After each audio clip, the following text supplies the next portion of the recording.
La Murcia medieval es un crisol de culturas y religiones a orillas del río Segura. Aún perviven en sus calles y plazas los ecos de aquella Medina Mursilla árabe, predecesora de la ciudad cristiana reconquistada por Alfonso X. Pero antes de que el medievo trazase los primeros esbozos de la Murcia actual, civilizaciones ancestrales poblaron montañas y altozanos cercanos, dejando un legado de incuestionable valor. Vestigios argáricos en Monteagudo, la huella íbera en el Verdolay y el santuario de la Luz del Valle, así como restos tardorromanos del Martirium de la Alberca, son algunos de los testigos mudos de una historia milenaria. La caída del Imperio Romano de Occidente determinó la llegada de los visigodos al sureste peninsular hacia el siglo V de nuestra era.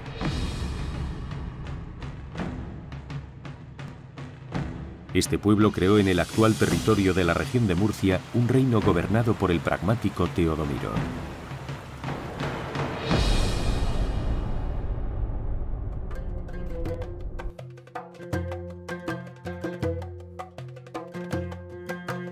Pero la ocupación árabe pronto se convierte en una realidad inevitable en el sureste peninsular. Y Teodomiro, asediado por el nuevo invasor, firma un pacto en el año 713 con Abdelaziz, primer valí de Al-Ándalus. A esta capitulación se la denomina Pacto de Teodomiro y mantiene la soberanía y estatus jurídico del rey visigodo sobre Tudmir, a cambio del traspaso de 7 de sus ciudades a la autoridad islámica. Este es el origen de la Cora de Tudmir, un territorio autónomo dentro de Al-Ándalus, dominado por Teodomiro y circunscrito por los límites de la actual región de Murcia, la provincia de Alicante, la mayor parte de la provincia de Albacete y las comarcas del norte de Almería. Lorca, Mula y Begastri, actual Ceejín, son las ciudades murcianas más importantes de la Cora.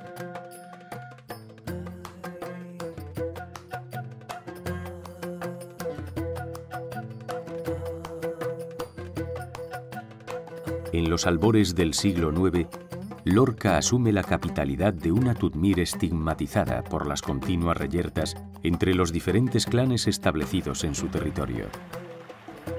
Ante esta situación, el cuarto emir omeya independiente de Al-Ándalus, de nombre Abderramán II, amante de la paz y deseoso de afianzar su autoridad, funda la nueva capital en una pequeña elevación junto al río Segura. Es el 25 de julio del año 825 y Medina Mursilla acaba de nacer.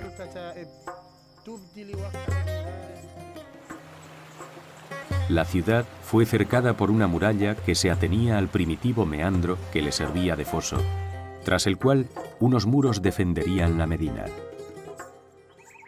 Estaba rematada en su parte superior por almenas y un paso de ronda para la vigilancia.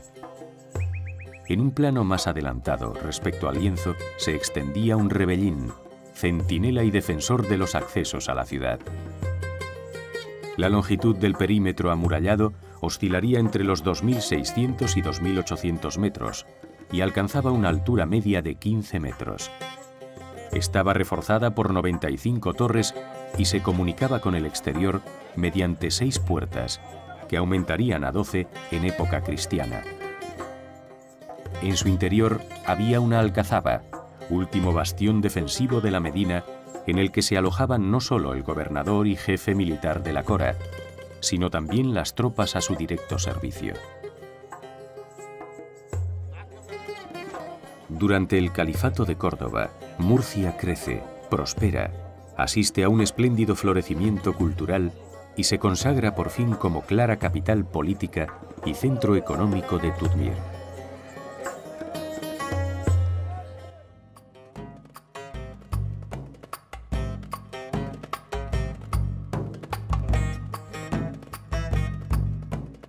En el año 1031 es abolido el Califato de Córdoba y Al-Ándalus se fragmenta en reinos conocidos como taifas. En este contexto nace la taifa de Murcia, a cuya cabeza se instaló una poderosa familia local. los Banu Tahir. Aquel reino incluía el territorio actual de la región de Murcia, provincia de Albacete y parte de la provincia de Almería. El período de las primeras taifas termina con la unificación de Al-Ándalus por parte de los almorávides, una confederación de tribus bereberes de carácter militar e integrista. Murcia queda reducida a una provincia del nuevo imperio africano.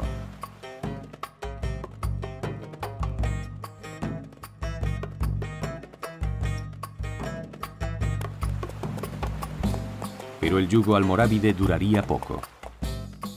En 1147 aparece en escena uno de los personajes más apasionantes y controvertidos de la historia medieval murciana, Ibn Mardanish, conocido por los cristianos de la época como Rey Lobo. Hombre libertino y carismático, mantuvo cordiales relaciones con la corona de Castilla. Fundó un emirato que se extendió por toda la zona oriental de Al-Ándalus y organizó una resistencia feroz contra la nueva amenaza africana, el Imperio Almohade. La actual capital del Segura se erige entonces como importante centro político y cultural, llegando a ostentar la capitalidad de Al-Ándalus. La explotación de su fértil huerta confiere prosperidad a la Medina. Se desarrolla una importante artesanía que exporta cerámica a las repúblicas italianas. Aparece el cultivo de la seda, proliferan las escuelas y la ciudad ocupa un caserío al otro lado del río llamado Al-Larilla. Se trata del antecedente del barrio del Carmen. El Rey Lobo construyó en Murcia asombrosas alcazabas, grandes paseos y rebosantes jardines. Algunas de sus obras más notables aparecen en la actual pedanía de Monteagudo. Los castillos de Monteagudo y Larache y el Castillejo o Casar y Ben Saad actuaron como baluarte defensivo frente a los almohades. De ellos, el Castillejo fue la residencia de verano de Ibn Mardanish.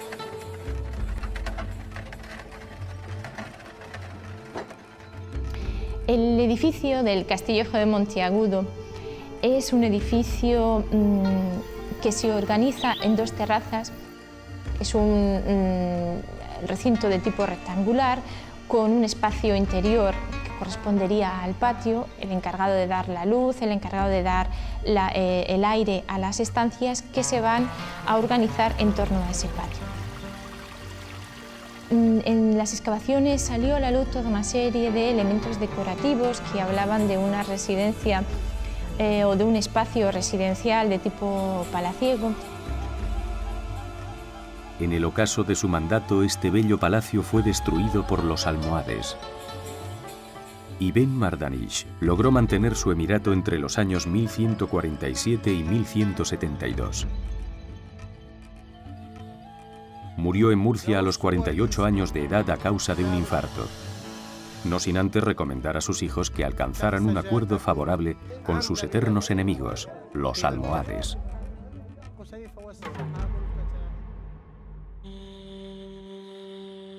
En el año 1174, los hijos de Ibn Mardanish capitulan ante los almohades, que extenderán su dominio por todo Al-Ándalus hasta el año 1212, cuando en la batalla de las Navas de Tolosa, las tropas cristianas aniquilen a su ejército. Iniciado el período de las terceras taifas, el 4 de agosto de 1228, Ibn Hud se proclama emir de un nuevo reino independiente con capital en Murcia y conquista casi todo Al-Ándalus. Bajo su mandato, Murcia asistirá a una nueva época de esplendor cultural. Figuras como Ibn Sabin, Al-Rikoti y Ibn Arabi difunden la mística y la filosofía por todo el reino. Una de las obras de mayor belleza atribuidas al mandato de Ibn Hud es el Palacio Islámico de las Claras o Alcázar Seguir. El paso del tiempo no ha impedido que las paredes de este convento atesoren en clausura algunos de los retazos del patrimonio islámico murciano más monumentales. tales como muros, arcos, yeserías y capiteles que reflejan la transición entre la arquitectura almorávide y la nazarí.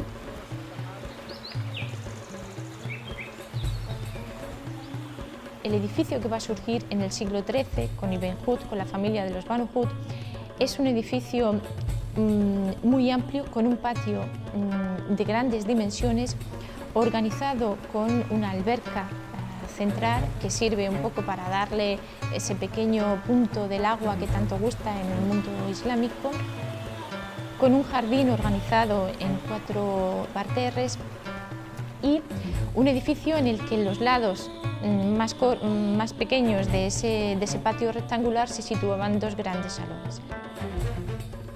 El avance cristiano acabó desmoronando el territorio de Ibn Hud, un imperio que no tenía mayor fundamento que la fuerza de su espada. Tan solo pudo mantener su autoridad en el reino de Murcia.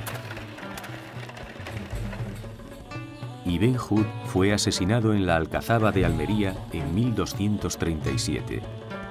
Cuenta la leyenda que el rey se enamoró de una joven cristiana que confió al gobernador de Almería, Al-Ramini, pues había prometido a su esposa no tomar a otra mujer. Pero Al-Ramini se enamoró también de la joven e Ibn Hud, sintiéndose traicionado, marchó a Almería, donde 4 hombres del gobernador lo asesinaron, ahogándolo en la bañera.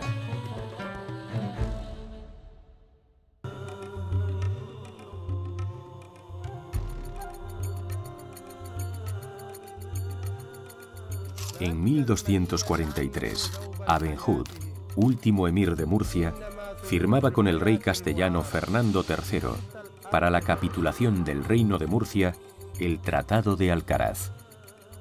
Este documento contenía las condiciones de la sumisión musulmana al protectorado cristiano. Los musulmanes se comprometían a entregar las fortalezas y la mitad de las rentas públicas del reino. Por su parte, veían aseguradas sus respectivas jurisdicciones y podían mantener propiedades, costumbres y religión.